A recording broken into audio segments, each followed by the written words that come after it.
Sinabi raw na pag hindi daw natin kinontra ang China sa nangyaring buhusan ng tubig, water cannon, traitor daw tayo. Hindi daw tayo patriotic. Traitor daw tayo. Yun ang basis na ng loyalty.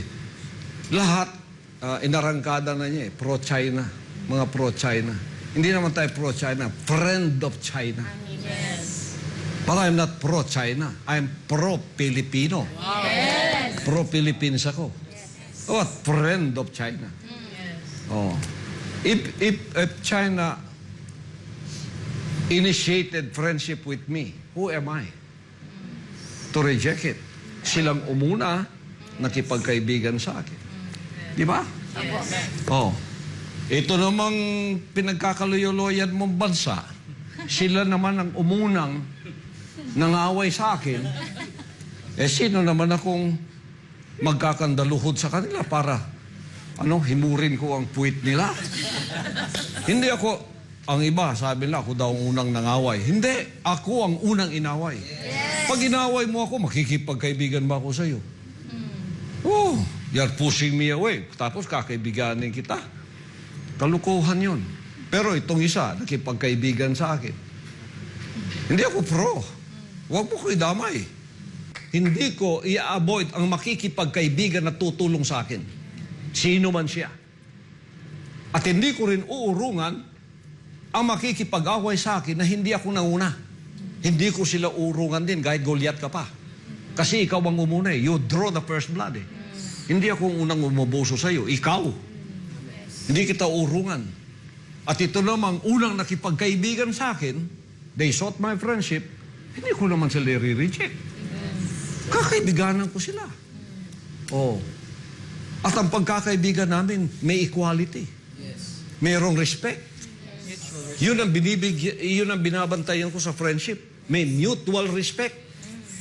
Hanggang may mutual respect, kaibigan tayo. Pero pagka yung friendship natin, inabuso mo at lumampas ka, at gusto mo na akong hawakan, terorista ka na. Doon matatapos ang pagkakaibigan natin.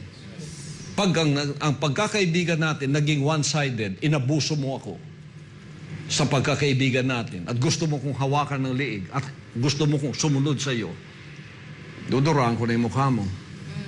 Wala nang equality doon. Wala nang mutual respect doon.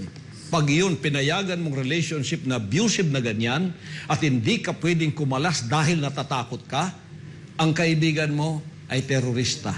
Yes. You should get away from that relationship right away. Right. That's an abusive relationship. Yes. That's a death embrace. At saan ako threat? Threat ako sa mga corrupt. Threat ako sa mga naninira ng mga tao, yung drugs, illegal.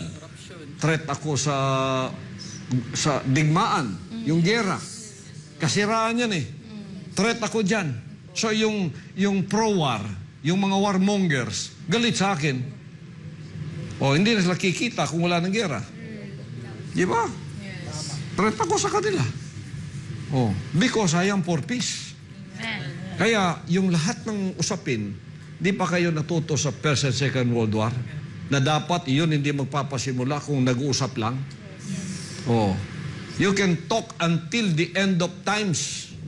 Walang masisirang mga buhay, walang masisirang mga bansa, walang mga mamamatay na mga inosenteng tao na madadamay dahil sa mga pride at mga ego ninyo na mga nagpapasimula ng mga gerang ganito. Kayo ang dahilan. Oh, ayaw makipag-usap dahil gera. Peace. Yes. Ang ating tumbok ang kapayapaan. Amen. Ang kapayapaan at ang mutual understanding and respect. Yun ang tumbukin natin.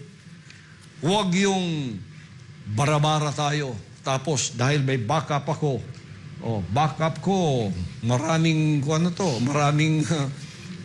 dagger ito. Sige, away tayo. Sinong mapapahamak niyan? Pilipino. Diyan nagkamali si Zelensky eh. Napahamak, siya ba'y napahamak? Hindi, ang Ukraine. Ang bansa nagiba ng dahil sa Naniwala siya sa ibang mga interest. Atin, hindi natin interest na mawasak ito dahil sa girian ng dalawang bansang ito. Oh, hindi tayo ipapayag niyan. Magigiba tayo ng dahil sa girian, pagkatapos tayo sinabi ko na, balang bombahin tayo ng tubig, basta talam ko hindi mo ako tuta.